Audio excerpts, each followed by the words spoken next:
Hello बच्चों, अब आज जिस चैप्टर पे टेस्ट है उस चैप्टर का नाम है halogen derivatives of alkanes and arenes. अब यहाँ से ऑर्गेनिक केमिस्ट्री स्टार्ट, फिजिकल हो गई, इनऑर्गेनिक हो गया। अब यहाँ से पूरी ऑर्गेनिक के ही चैप्टर्स है, ठीक है। 7 चैप्टर्स हमको पूरे अभी करने हैं ऑर्गेनिक के पूरे।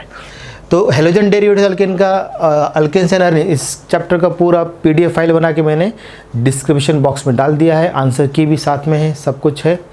अब पूरा चैप्टर अच्छे से सारे name reactions, temperature reactions, physical property, definition सब खत्म करो। अभी सब खत्म करके ही टेस्ट देना है।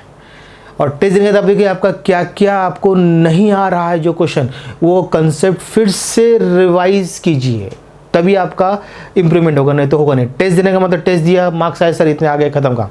भाई जो क्वेश्चन रॉन्ग हो रहे हैं ना, वो क्यों रॉन्ग हो रहे हैं, उस कंसेप्ट को फिर से रिपीट करना ज़रूरी होता है। समझ आ रहा है आपको? ऐसे करके आप इंप्रूवमेंट कर सकते हो। और रिएक्शन को लिख के देखिए, ऑर्गेनिक केमिस्ट्री का जो मेथड है जो करने का, वो सिर्फ लिख के रिएक्शन है, लिखकर आपको याद रखना पड़ेगा। और उसमें क्या रिएक्शन हो रही है, पूरा डिटेल रिएक्शन, पूरा डिटेल चाहिए। नेम कौन सा है, टेम्परेचर क्या है, कैटलिस्ट क्या है, कैसे कन्वर्ट हो रहा है, सब आ सकता है क्वेश्चन उसमें, ठीक है ना। चलिए इस टेस्ट को अच्छे से तैयार कर लीजिए, ठीक है। टेस्ट दीजिए और टेस्ट के लिए बेस्ट ऑफ लक। चलिए।